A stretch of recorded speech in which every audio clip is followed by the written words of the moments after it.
whether or not Nginx was running inside of a VM or inside of a container. The timing was essentially the same between the two, and the workflow was essentially the same between the two.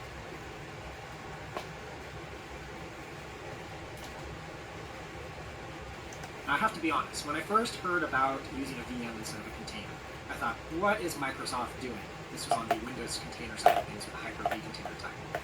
But interestingly, as I thought more and more about this and learned how we have similar things on the Linux side of things, I opened up to the idea, and now instead of being off-putting, like how dare you challenge this new thing called a container with this old clunky thing called a VM, instead I can now see how a container can take us to the next evolution of VMs, and then I'm starting to wonder what might replace both of these things going forward when we can optimize the next piece of our runtime environment.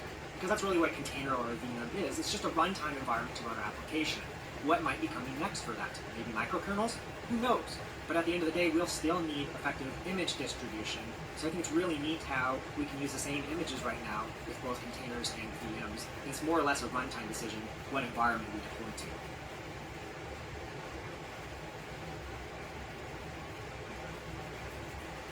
The key to this module is to remember that the benefits that a modern image distribution system affords tackle many of the problems we have with software distribution in the past. A registry like Docker Hub makes it easy to find images, to find existing images so that you don't have to build the file system for your container by hand. And a big reason that containers have taken off is because you don't have to build that file system. We've even seen how VMs can benefit from this technology, especially a highly optimized VM that has the same startup time and overhead, pretty much, as a process. It's easy to download those images from Docker Hub. It's one place to go to get any piece of software that you might want to use. The packaging is consistent. It's a file system. There is no possibility for conflict in terms of the files in that file system because they're unique to the application you're running. And you can start to see how we have the infrastructure now to build trust on top of these registries that we use to distribute our images. But it's not just that. We saw in this module how image technology goes beyond just distribution. It actually tackles what we have in the middle here when it comes to software installation. Installing software, well, that's just extracting the contents of the image to put the file system somewhere on disk. And we know there's a spec for this now. There's that image spec for what the image contains, and then there's a runtime spec for how it's unpacked onto disk to make that file system available to be used inside of a container. So that covers everything from installing to uninstalling and updating. It's just a matter of extracting that file system and removing it, and maybe bringing in a new version of that file system if we want to update our software. One of the really neat things, though, about containers and image technology, we're going to get to a point where we have to worry a lot less about building software to be cross-platform, especially if you've ever built software that runs on different Linux distributions. You pull your hair out getting your software to work with 14 different versions of Linux and 3 different versions of each of the different 14 distributions. That's a waste of your time. You should be spending your time on the software and what it does to add value to users. Instead, you're worrying about cross-platform.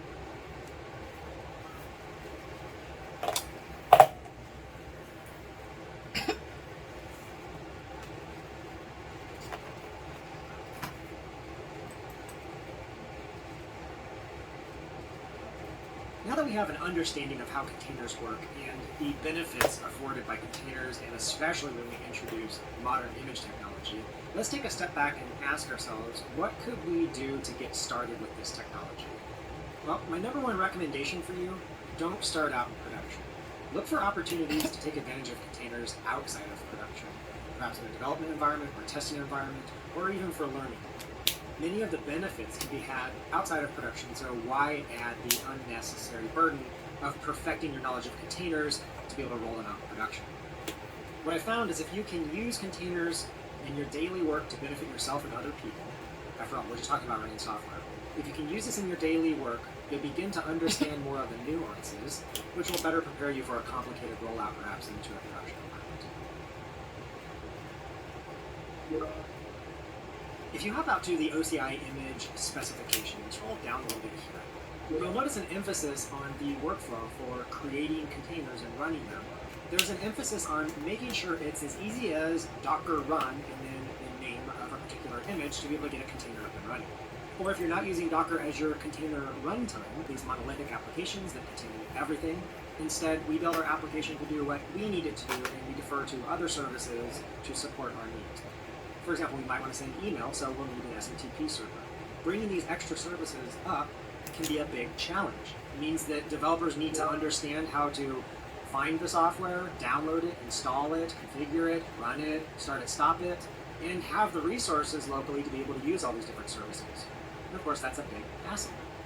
So this is exactly the type of scenario we could target. We could use containers in a development environment to provide some of the supporting infrastructure to be able to develop applications. For example, maybe we need a web server because we are editing a website. Well, we could pull down Nginx as we've seen, but we could also pull down Apache. Or maybe we're using Windows and so we need IIS. If we're using SMTP like I just mentioned to send email, well, we could use a tool like Mailhog. We could run this inside of a container, all with a simple call to Docker run.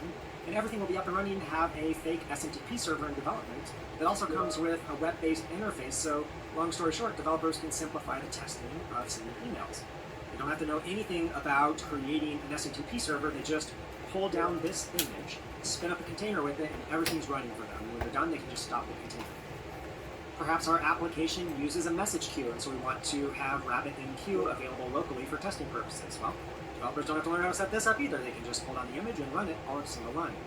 And how about a development database? Take a look at all the choices you have. We have MySQL, we have MariaDB, Postgres, we even have Windows databases. So we have SQL Server, including SQL Server 2016. And if you're curious about Microsoft's latest investment in SQL Server on Linux, you can try that as well. We also have MongoDB if you want to get into the NoSQL world, or maybe something like Cassandra. And just on the edge of the realm of databases, we have systems like Redis. All of these, a single line, we can have these up and running within milliseconds in most cases. That's absolutely impressive. If you've ever tried to install databases into a development environment, you know it can be a huge hassle. The knowledge necessary to download, install, configure, this is something that can take hours for somebody to do, somebody that actually knows what they're doing. Now, anybody, including somebody who's never used a particular database technology, like I've never used the SQL Server on Linux, I could have this up and running in seconds, and I could start to poke around and learn about things. So if you could start to imagine all the services that you use in development, instead of needing to provide these on each developer's machine, and instead of needing each developer to install the requisite software, you could just have a series of images that people can pull down to start containers from to run the relevant software, and they don't have to know anything about configuring that software and installing it or anything about the software other than they need to know how to use it. And then you can take this a step further because you could package up your own services. Say you have some internal API that you're developing, maybe a contact management API. Well, you could take that and package it up so that it's inside of an image that people could pull down from your own private registry. And then if someone needs a series of internal services that you've developed, they could simply pull down a series of images and spin those up as well and have those all up and running. They don't have to know anything about how to set them up. They just have to know how to use them for their particular purpose.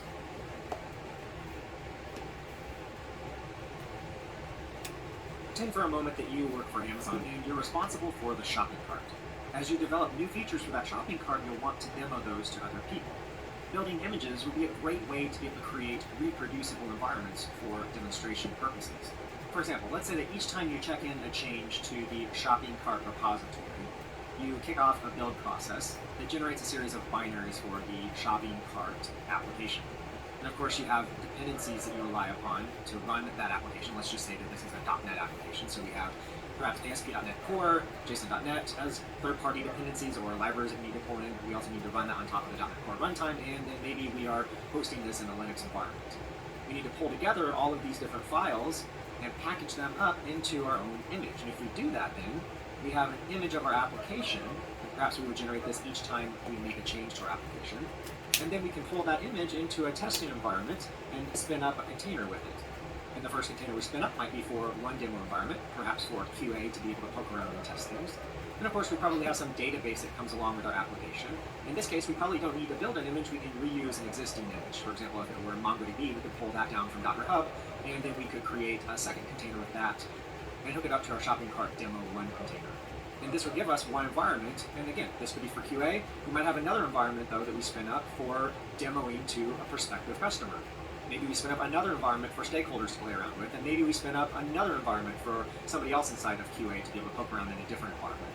And the beauty of this approach, you don't have to worry about conflicts, for example, port conflicts or file system conflicts that might normally arise if you had multiple instances of your application up and running on the same machine. We get the benefits of a virtual machine without the overhead, which means we can quickly spin up these environments and have many of them running even on a single machine, and that can be great for demonstration or testing purposes. If you have some system like a continuous integration or deployment system that allows you to orchestrate the process of building your application every time somebody checks in and changes, or perhaps even deploying to staging and testing environments, and maybe even to production automatically, then you know that you have agents that you have to deal with that do all the heavy lifting, and that the software on these agents can be very difficult to maintain. Oftentimes you need lots of different versions of tools like the JDK or the .NET Core SDK, and all of these tools can be very difficult to install and maintain, especially side by side on a single agent. So you have to find some way usually to carve up agents and have different agents for different purposes, and it can all be a huge hassle to maintain. Well, one thing you could do, and I will use TeamCity as an example, one thing you could do is come out and pull down official images for a TeamCity agent that has pre-built software on it that you can use instead of needing to provision your own agents. So you could more or less run agents inside of a container with all the software installed that the agent needs. And you could, of course, build your own custom version of these, but there are some pre-built for you. And you could do the same thing if you're interested in maybe Jenkins instead. There's an official Jenkins image that you can use, and you could use this to spin up additional Jenkins slaves or agents to be able to run additional builds. But most importantly, you can layer in all the software you need on top of this Jenkins image, and then you can create separate images with different sets of tools for the different projects that you have. For example, maybe you have a .NET application with NuGet and MS Build. Well, you could create one image that has those tools in it. And keep in mind, images are layered, so we could start out with a TeamCity agent that's built on top of some common operating system layer. And then on top of the TeamCity agent, we can then install NuGet and MS Build layers, perhaps even separate to simplify the tool installation. So the only work we have to do is to install the tools we need. And then you could have another image, maybe that's for some Java project that has the JDK inside of it and maybe Maven inside of it. So you could have separate images for separate projects so that you don't need to install all these tools onto a single computer and have them fighting with each other. And then depending on the project that is going through your deployment pipeline or continuous integration, run it inside of a container so you're pulling it down in an image and never installing it onto the physical machine other than through the image and container. And when you do this, then you don't have to worry about conflicts of installing the software directly onto the build agent. If you take a look at Docker Hub, you'll find all the tools that you'll be using for build purposes. So GCC, Java, .NET Core tools, Maven, Node.js image, the Alpine image.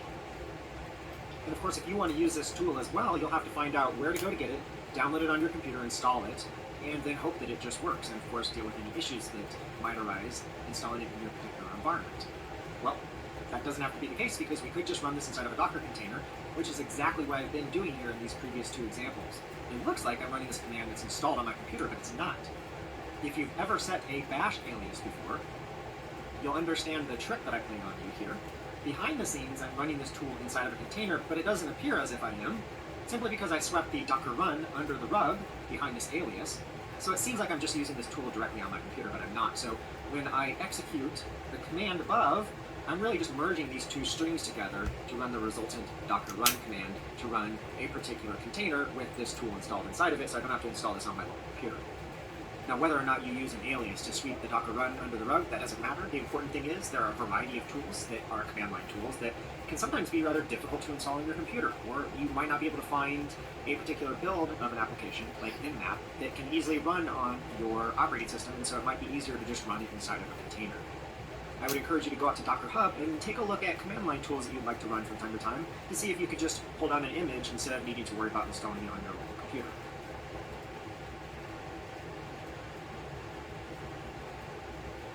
Now, this last recommendation is one of my favorites. If you're trying to learn a new piece of software, for example, maybe you're trying out MongoDB for the very first time. In the past, to be able to use MongoDB, you'd have to pull down some sort of installation tool after you find it. And hopefully you get the right website and not some malware site. And then you install it on your computer and you figure out how to configure it. And maybe after a couple of hours, you have an instance of MongoDB up and running so that you could then start to learn how to use it. Well, now that doesn't have to be the case.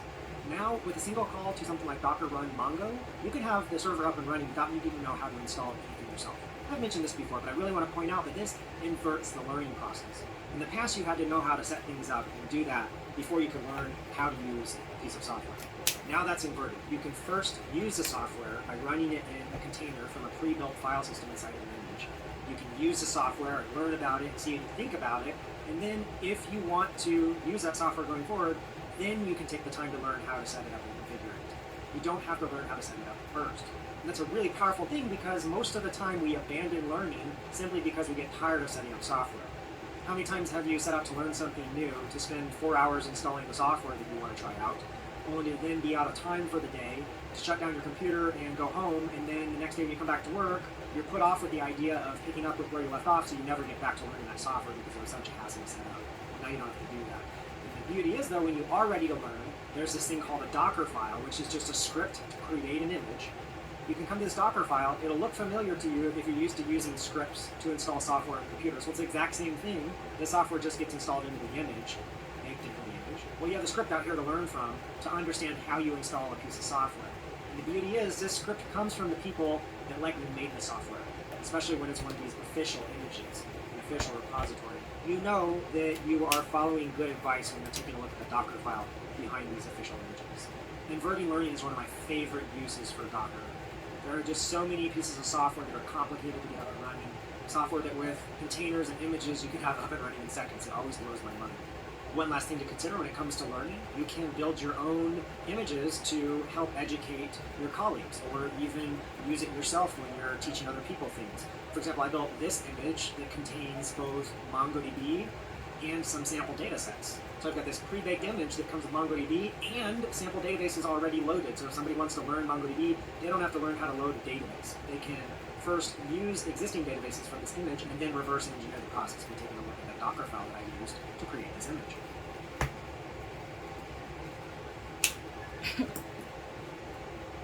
Now, one last thing when it comes to learning, sometimes you have software that's composed of multiple different applications that need to run. For example, TeamCity that I was just mentioning a moment ago has 3 applications: a server component, an agent component, and a database component. Could you imagine what it would be like to set all of this up, even if you knew how to use these tools? Now, what if you don't and you want to learn about these tools? I won't get into the specifics, but there's a tool called Docker Compose, and there are similar tools beyond Docker that allow you to just type up a file here, a YAML file, to describe multiple containers that you would like to run. So you just specify the images. So here's the server image, and here's the agent image, and then last, the Postgres database image. So with this file and Docker Compose, you can have 3 different containers up and running to run these 3 different pieces of software. And the agent piece, well, that's actually a piece you can scale. You can have multiple agents. Well, Docker Compose will allow you to scale any of these different services as well, which means you'd have multiple containers running the TeamCity agent if you wanted to. And you can configure those containers, which is not something we've looked at in this course, and we won't. It's something you'll see if you get into the nitty-gritties by taking a follow-up course, like my Getting Started with Docker on Windows course. Anyways, all this configuration can go into a simple file here, and I can take this file down, and with one command, Docker Compose, I can have multiple containers up and running based on multiple different images. I can bring up a whole host of applications, a lot like bringing up a whole host of different virtual machines running multiple different applications that compose together some rather complex infrastructure.